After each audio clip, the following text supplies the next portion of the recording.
Hola amigos y amigas, ¿cómo están? Soy Nacho Rodríguez y el día de hoy vamos a tener una muy interesante entrevista porque vamos a entrevistar a una corresponsal de guerra que es de Rusia, pero que habla español y que se encuentra en este momento en Ucrania, en la llamada región del Donbass, en donde, bueno, pues son estos territorios anexados o que, bueno, supuestamente anexó Rusia y que le quitó Ucrania y donde verdaderamente se encuentra pues la acción militar, vamos a llamarle así, y que también hay muchos misterios en torno a lo que está pasando aquí. Y bueno, ella es Liu Sibaya, que incluso es el corresponsal de guerra, tiene sus propios canales de YouTube, ya les los voy a recomendar.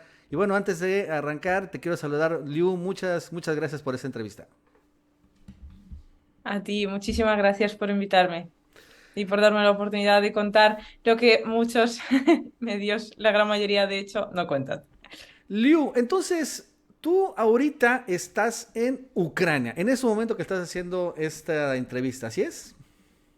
No, ahora mismo estoy en Rusia. En Rusia, bueno, sí. En la llamada Bueno, región es del que, Donbass, ¿no?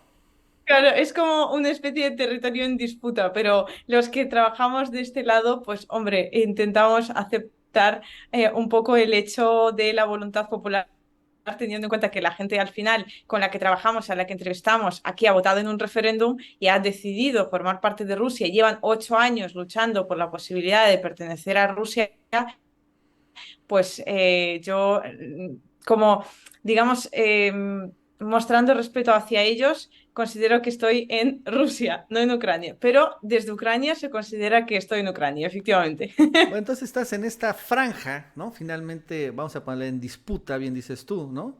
Porque bueno, ya hubo un referéndum, ya en Rusia, ya lo tomaron como legal, pero bueno, la ONU no lo ha reconocido, obviamente la OTAN y la Unión Europea tampoco. Entonces, bueno, ahí estás ahí, pero por lo pronto vemos que tienes internet, ¿no? O sea, ¿cómo están las cosas allá finalmente en esta región del Donbass, en estos territorios pues anexados de Rusia? ¿Cómo ves tú la vida normal diaria de los ciudadanos que viven ahí?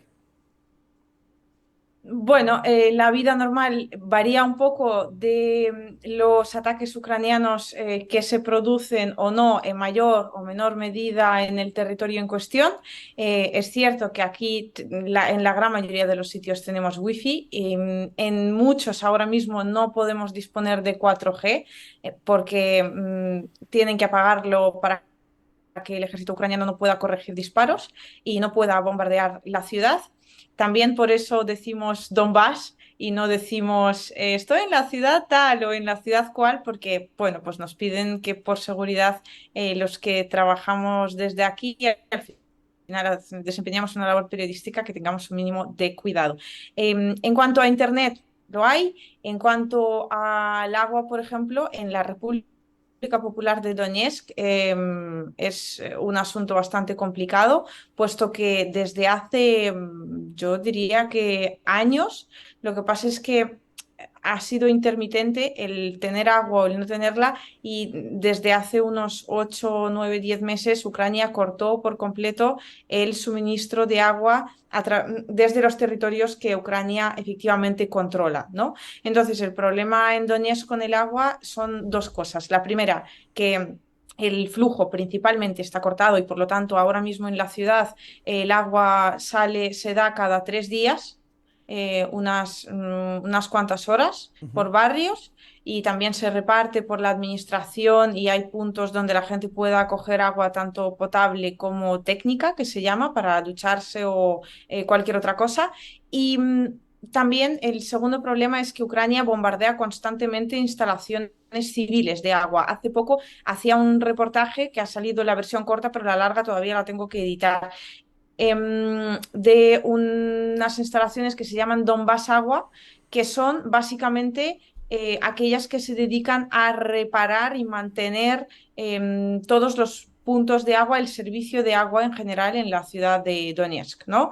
Y esta gente, pues hace poco hubo 7 heridos, porque son instalaciones que se bombardean a diario. Hay autobuses ahí quemados, hay coches quemados, y no solo tienen riesgo de vivir, o sea, de experimentar un bombardeo cuando salen a reparar algo, algún punto que haya sido bombardeado ya por Ucrania, o simplemente moviéndose por la ciudad como cualquier ciudadano de Donetsk, por ejemplo. Hay más ciudades en la República así, pero Donetsk quizás es la más notoria. El problema Ujú. principal es que bombardean y puede llegar prácticamente a cualquier sitio. Entonces, ese es el primer peligro, que salgan, y segundo peligro, que sus propias instalaciones se bombardean también. Así que esto es un poco la vida en las repúblicas. En Lugansk es bastante más tranquila, sobre todo en la ciudad de Lugansk, porque está a 70 kilómetros del frente y salvo que bombardeen algunas veces, ahora menos, creo que están racionándolos bastante, salvo que bombardeen con algún arma de la OTAN, ya sea un César francés, ya sea un HIMARS estadounidense, generalmente hasta aquí no llega. Pero hasta Donetsk llega de forma habitual y cuando bombardean con armas OTAN llega al centro incluso. Y hay, pues cada día sí, día también, hay heridos y también muertos. O sea que allí ahorita, en esta zona, la región del Donbass, continúan los bombardeos de Ucrania, porque se menciona mucho que siguen los bombardeos en Ucrania de Rusia, ¿no? Instalación eléctrica, pero no se menciona esto, ¿no? Aquí en los medios occidentales no se escucha que sigue este tipo de actividad militar en la región del Donbass de Ucrania en contra, bueno, de una de un territorio anexado a Rusia. Claro, es que lo que hay que entender es que estos bombardeos realmente en muchos territorios no pararon. Si bien en Lugansk el ejército de aquí, de la República Popular de Lugansk, que antes pues era independiente y ahora acaba de entrar dentro de Rusia, ellos consiguieron mover el frente más para allá, de modo que Ucrania no podía bombardear tanto el centro de la ciudad y entonces los bombardeos del centro pararon por allá por el año 2016, quizás. En la República Popular de Donetsk, sobre todo en la capital, en Donetsk, hay barrios y pueblos enteros cuyos habitantes no han salido del sótano desde el año 2014. Wow.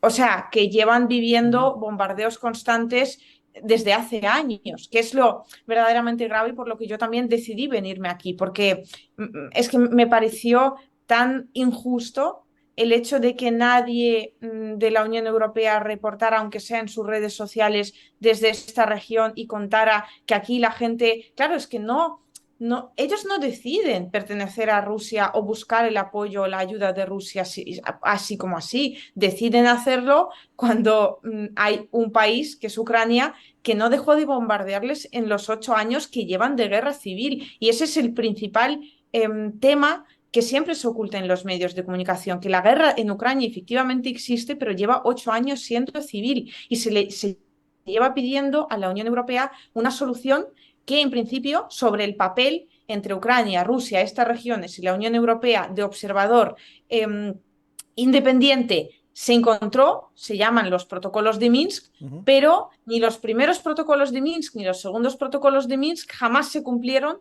La Unión Europea jamás presionó para que Ucrania los cumpliera y lo más grave se produce aquí en Donbass, en particular en la República Popular de Donetsk, en Donetsk, cuando antes de la entrada del ejército ruso, lo cual tampoco se dijo en ningún medio de comunicación, por allá por el día 17 de febrero empiezan a intensificarse los bombardeos por parte de Ucrania y los ciudadanos, yo misma hablé con esos ciudadanos de la periferia de la ciudad, empezaron a ver una acumulación fuerte de tropas ucranianas allí. Es decir, Ucrania se preparaba para retomar Donbass, que estaba funcionando antes como una región independiente. Una vez que se llevó el referéndum, Liu, si vaya allá en Ucrania, digo, bueno, en esta región, ¿no? Tiene como unos 2 meses, ¿no? Sí, tú viste que hay más presencia militar de Rusia, porque el propio Vladimir Putin señalaba que iba a mandar, bueno, pues hasta armas nucleares, ¿no? A esta región para defenderlo, incluso que iba a desplegar 300,000 reservistas y bueno, pues todo una gran despliegue, ¿no? Para defender estos nuevos territorios. ¿Tú sí has visto esto allí? La movilización, sí, desde luego. O sea, los 300.000 soldados que han llegado ya a esta región y la gran mayoría de ellos ya incluso han pasado los meses reglamentarios de entrenamiento y ahora están en algún lugar del frente, porque aquí Ucrania es el país más grande de Europa, de modo que el frente aquí son cientos y cientos y cientos de kilómetros. Es Ujú. enorme. Sí, sí, sin duda alguna están ya aquí y se están reforzando según qué líneas. Y, por ejemplo, esto se ha notado mucho en la República Popular de Donetsk, que es donde más fortificaciones del ejército ucraniano hay, es donde con la ayuda de la OTAN se han estado fortificando desde 2014 precisamente, porque esto era algo que geopolíticamente entre todos los países, tanto Ucrania como países de la OTAN como Rusia, yo creo que todo el mundo sabía que en algún momento terminaría estallando y sucedería, ¿no? Porque no podía permanecer constantemente en ese estado de guerra civil. De modo que en la República Popular de Donetsk, que es donde no conseguían avanzar desde hacía prácticamente meses los ejércitos de las repúblicas, ahora con la entrada de los refuerzos rusos están moviendo la parte del frente más complicada más hacia Ucrania y están alejando, por lo tanto, esa línea del frente desde la que se bombardeaba Donetsk, de modo que ahora sí estamos viendo que si bien se producen bombardeos de Donetsk, hay, por ejemplo, menos impactos en el centro de la ciudad o están volviendo a bombardear más los barrios periféricos. O sea, se nota que hay un cierto movimiento de la línea del frente y tiene que acomodar ellos también las posiciones para seguir bombardeando la ciudad. ¿Y cómo va la reconstrucción o todavía no arranca la reconstrucción? Porque supongo que estas ciudades, aunque bien dice, ya tienen rato, del 2014 que están en una especie de guerra civil, pero bueno, obviamente desde febrero se intensificó los bombardeos y bueno, hubo más destrucción. ¿Cómo está ahorita? ¿Sí hay reconstrucción ahorita ya? Bueno, en mi canal de YouTube yo te agradezco muchísimo que lo preguntes porque es mi tema favorito de Donbass y es mi grandísima pasión. Yo aquí soy como una especie de capitana obrera que está Ujú. constantemente queriendo grabar reconstrucción. Sobre todo en la ciudad de Mariupol, también en Lugansk y en Donetsk. En Donetsk, además, la reconstrucción es espectacular en el sentido de que todo lo que bombardean, los propios servicios de la administración, lo recogen prácticamente enseguida, lo reparan prácticamente enseguida. O sea, claro, es que son muchos años, ¿no? De reparar bombardeos, entonces Sí. ya está todo puesto sobre carriles. Pero donde más impresiona es en Mariupol, que quizás es una de las ciudades más devastadas por la guerra, Ujú. y la reconstrucción está yendo a marchas forzadas. He estado varias veces ya en Mariupol y tengo algunos reportajes ya entregados de allí. Y se ve, en mi canal se puede ver ese reportaje, uno de ellos sobre la reconstrucción de Mariupol. La propia gente dice que ya hay transporte público, ya hay internet que antes no había, en la gran mayoría de los sitios ya hay agua, electricidad y calefacción.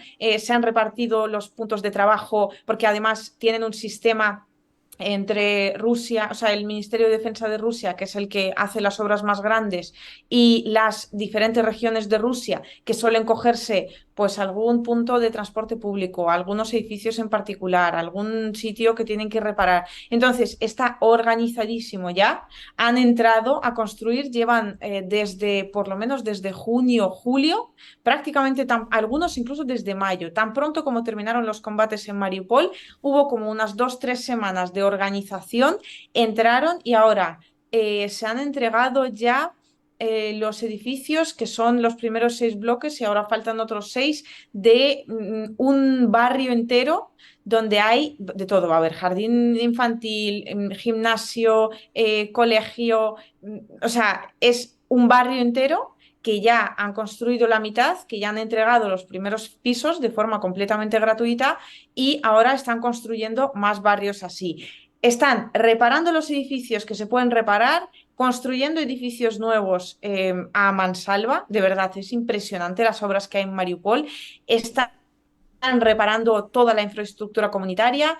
Como he dicho, ya hay transporte público. O sea, lo que quiero recalcar sobre todo cuando hago reportajes desde aquí es que la brutal diferencia que hay entre una intervención militar por parte de la OTAN o de Estados Unidos a secas y esta intervención no tiene absolutamente nada que ver. Es que, o sea, Rusia no ha entrado a masacrar a una población, dejarlo todo completamente arrasado e irse. O sea, estamos hablando de que de verdad sienten a esta gente como su gente y esta gente se siente profundamente rusa, de modo que se intenta, por un lado, destruir lo mínimo posible y lo estamos viendo en Ucrania, incluso con 100 misiles ahora de largo alcance y alta precisión, hombre, la cantidad de víctimas que ha habido ha sido mínima. De hecho, una víctima, un pobre bebé, ha resultado ser víctima del propio misil antiaéreo ucraniano y luego ha habido otra víctima. Es decir, que Ucrania recientemente en Polonia con dos antiaéreos mató a más personas. Quiere decir, lógicamente, cada vida importa, pero si tenemos que hacer un análisis geopolítico serio, tenemos que ver que no han entrado aquí a masacrar. Es más, tan pronto como han podido, tan pronto como terminan los combates, la gran diferencia de esto con cualquier intervención militar de la OTAN es que se ponen enseguida a reconstruir. Ya lo digo, en mi canal está el edificio, el hospital que han construido en 3 meses en Lugansk y está la reconstrucción de Mariupol. Mira, esto lo voy a poner aquí. Este es el canal, ¿no? De Liu Sibaya. Tienes dos, ¿no? Tengo entendido, ¿no? Pero Sí, este es el de este reportajes. es de reportajes. Dices que este es el hospital. En 3 meses así se construye. Maripul vuelve a renacer. Bueno, aquí este es tema de Finlandia. En fin, ahí está. De todos modos, para que lo sigan. Oye, pero a ver, una pregunta. Tú eres ciudadana rusa. A pesar que, bueno, tienes el Yo acento soy de español, origen ruso. de origen ruso. Entonces, ahora sí te quiero preguntar de manera personal, ¿cómo has sentido tú esta rusofobia desatada en Estados Unidos, en Europa, por la Unión Europea, en donde de repente todo lo ruso está mal, incluso, ya, no solo Putin, creo que es el menos, sino también el ballet ruso, ¿no? El Bolshoi, a Trotsky, en fin, todo lo ruso de repente hay que cancelarlo. ¿Tú cómo has sentido esto? Y obviamente también a todos los rusos los sacaron del sistema internacional de pagos, le quitaron el McDonald's, la Coca-Cola, etcétera, etcétera, etcétera. Y yo supongo que también hay más restricciones de viaje para los rusos, ¿no? No sé si te ha pasado a ti. ¿Cómo lo has sentido esto? Pues sinceramente, por un lado con muchísima tristeza y por otro lado era algo que tampoco sorprendió en demasía, porque como analista geopolítica yo siempre tuve la opinión de que la Guerra Fría no se había ido a ningún sitio y ya estábamos viviendo esta especie de Guerra Fría, solo que de una forma muy encubierta, llevándola muy mucho a lo cultural. Es decir, una rusofobia de este calado que estamos viendo ahora no surge de un día para otro. Ujú. Hay que estarla regando poquito a poco todos los días o al menos tener la semillita ahí plantada para que en cualquier momento pueda salir el árbol de la rusofobia, ¿no? De modo que, pues, cosas tan absurdas como que las películas de Hollywood que tenían por malos y por mafiosos a los rusos, en general, cómo se ha interpretado siempre la historia de Rusia se ha ligado mucho a la Unión Soviética, aunque la Unión Soviética ya no estuviera y Rusia a día de hoy no tuviera nada que ver con la Unión Soviética, porque Rusia es un país muy europeo que tiene la gran parte de las cosas en común con Europa y no se diferencia Moscú de una Ujú. gran ciudad europea en absolutamente nada. Entonces, yo esto, por un lado, me lo explicaba y por otro lado, yo en particular entiendo que en mi caso ha sido muy aseverado porque yo además me fui a reportar desde un sitio donde la opinión de la gente es muy prorrusa, con lo cual la gente como que siempre me echó muy en cara el hecho de que yo buscara, ¿no?, estas opiniones prorrusas, pero la realidad no es esa, la realidad es que son las que hay aquí, mayoritariamente. Entonces, Ujú. a poco que salgas y a poco que grabes, pues son las que vas a encontrar. Si Claro. quieres reportar la realidad, tienes que hablar con la gente prorrusa porque aquí son la gran mayoría. Entonces, yo, lógicamente, personalmente lo sentí más aún. Y te digo una cosa, recientemente te digo, hace 5 días o 6, tuve que subir un vídeo a mis redes sociales porque lo hablé con amigos policías que tengo y decidimos que era lo más sensato. Estuvieron buscando a mi familia en España. Y ¿A no es poco? broma, o sea, te quiero decir que un vecino vio a dos señores de complexión corporal fuerte y tal, y le describieron a quién estaban buscando, y estaban buscando a miembros de mi familia. Wow, por hacer este tipo de videos allá de la región del Donbass, supongo, ¿no? Supongo, no lo sé, me imagino que sí, pero esto fue, de hecho, ha sido, porque yo tengo denunciadas amenazas, tengo denunciadas acoso de gente que me llamaba constantemente, compartieron en las redes todos mis datos personales, se inventaron un montón de difamaciones contra mí, de que había pertenecido a no sé cuántos partidos políticos, lo cual es una mentira. O sea, todo, en general, la campaña de difamación, sobre todo en primavera, fue bestial. Pero esto yo reconozco que jamás lo viví. O sea, el que alguien me dijera que están buscando a miembros de mi familia. Claro, sí. O sea, que ya son como palabras mayores que viviendo además en Europa, donde se supone que hay libertad de expresión y puedes opinar siempre y cuando no infrinjas la ley, puedes opinar lo que quieras, y además donde se supone que la seguridad es un valor en sí mismo, pues a mí es, te juro, lo que más a cuadros me dejó. Pues sí, se supone, ¿no? Pero la verdad es que pues hemos visto creo que a unos europeos increíblemente radicalizados, ¿no? O sea, muy, muy antirrusos que llegan al extremo de dañar a sus propias economías con tal de, bueno, pues ponerle sanciones y destruir a Rusia y que les ha ido muy mal, ¿no? Lo cierto es que Rusia pues ha resistido, ¿no? La verdad es que es increíble. Y los europeos, por ejemplo, Alemania es el caso más ejemplar, cómo se ha venido abajo de una manera tan súbita y bueno, pues y tan convencida, ¿no? Porque como también sabotearse. ¿Tú cómo has visto esta parte?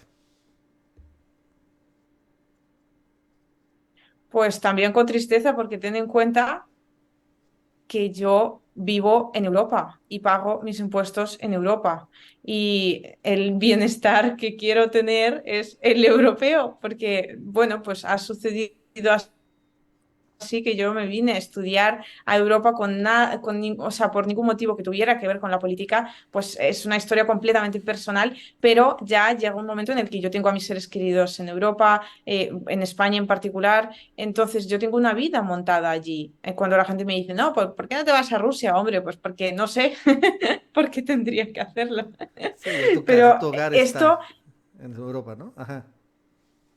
claro, es verdad, es que mi hogar está en Europa. Entonces, ver cómo hay inflación cada vez a mayor nivel, cómo las personas en mi país, ya que es España, lo está pasando mal, cada vez hay más gente que pasa hambre, cada vez hay más gente que no puede pagarse la calefacción, o sea, todas estas historias que ya son una realidad y desde los medios de comunicación también se ocultan por ese afán de tratar de aparentar una supuesta unidad, pero es que el otro día en el segundo canal donde hago análisis puramente geopolíticos, creo que de hecho sale hoy el vídeo de lo que ha hecho Reino Unido con sus propias sanciones. Reino Unido está comprando petróleo ruso a través de Bélgica. Bélgica compra el crudo, lo refinan en Bélgica, Reino Unido compra el refinado, de modo que como país de origen viene Bélgica y no Rusia. Y Pero es pura son los simulación, ¿no? ingleses, Ujú. claro, totalmente. Y son los ingleses los que, junto con los estadounidenses, son los que han impulsado las sanciones a nivel europeo. La Claro. Unión Europea es la que las lleva a cabo, la Unión Europea es la que las sufre porque han sido una desgracia y un desastre, o sea, un suicidarse en el acto, y Reino Unido y Estados Unidos al final terminan burlando sus propias peticiones, sus propias sanciones. Yo, de verdad, me hallo incrédula de cómo el pueblo europeo puede aguantar esta absurdez. Sí, yo también. Yo también creo que no se aguanta, nada más que pues está muy controlada la información, ¿no? O sea, de las protestas y todo eso, casi no se sabe, salvo en redes sociales y a algunos que pueden colarse. Pues ya ojalá que con Moss ya no haya tanta control de información por el Twitter, pero bueno, quién sabe. De todos modos, sí es sorprendente, ¿no? La forma en cómo Europa se encuentra absolutamente tirada, ¿no? Por esta decisión realmente locuaz de pelearse contra Rusia. Y que bueno, a pesar de que ya se demostró que pues a Rusia no la van a destruir así, pues siguen todavía insistiendo con este, por ejemplo, ahorita, ¿no? Lo del G7, que quieren ponerle un precio al tope del petróleo ruso. Y pues tampoco, no, tampoco pueden. No, espérate que sí que lo han puesto. Ah, sí, que le pusieron el mismo ¿Sabes qué precio, es lo ¿no? mejor? Ujú. Que han puesto el tope y que es más o menos el mismo que precio que Sí, ¿no? había. Oye, ¿y cómo ves tú, de todos modos, Buenísimo. a Latinoamérica? Estamos más lejos, obviamente, que Europa sobre el conflicto. ¿Qué se menciona, por ejemplo, sobre la postura que han tenido países como México, Colombia y otros más, Brasil o Argentina, respecto, por ejemplo, que no se han sumado las sanciones en contra de Rusia, también como que han tomado su distancia respecto de Ucrania? ¿Cómo ves esta parte? Pues la veo bien en el sentido de que como una persona que se dedica, aparte de hacer reportajes desde Donbass, también a analizar geopolítica, porque yo soy politóloga, además, lo que yo siempre repito es la geopolítica, por mucho que desde Europa y Estados Unidos nos la quieren vender como una especie de lucha democrática por defender el bien común a nivel mundial, la geopolítica no tiene nada que ver con eso. Es una realidad y es una realidad bastante dura y que se basa en última instancia siempre en intereses. De modo que yo, como analista, puedo comprender que Estados Unidos defienda sus intereses que pasan por desestabilizar a Rusia, por debilitar a Rusia para mantener su hegemonía y su poder hegemónico a nivel mundial. Ujú. Yo entiendo igual a Rusia, que se defiende frente a eso, que dice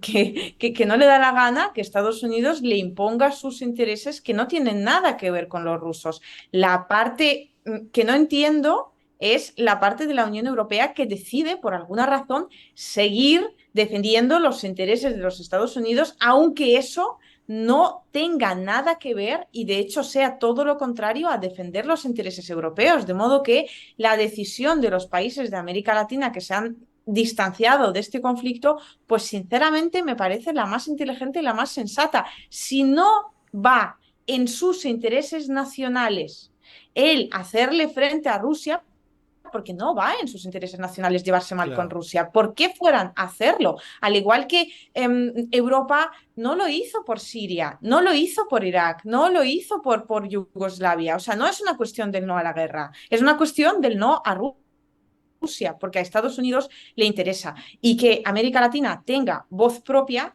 opinión propia y que decida priorizar los intereses de su población y de sus países, a mí me parece lo más inteligente que se puede hacer en esta situación. Pues Liu, si vaya muy interesante esta plática, la verdad es que ojalá no sea la última, sino sigamos de manera constante, porque sí creo que eres una gran revelación y bueno, el hecho de que se encuentres ahorita ya en la región del Donbass, ¿no? Y siendo politóloga, corresponsal de guerra y bueno, además youtuber, o sea, bueno, gente de redes sociales, pues es muy importante, creo que para todas las redes sociales aquí de Latinoamérica. Te agradezco muchísimo esta entrevista. Y yo a ti, muchísimas gracias, de verdad. Y mira, rápidamente, esta es, vuelvo a poner, ¿no? Tu página de tu canal, Liu Cibaya, en el YouTube. Y aquí están un montón de reportajes, ¿no? También tiene otro canal de geopolítica, pero para que la busquen y bueno, ojalá sigamos en contacto. Liu, muchísimas gracias. A ti, que te vaya genial. Muchísimas gracias por esta entrevista. Gracias, hasta luego.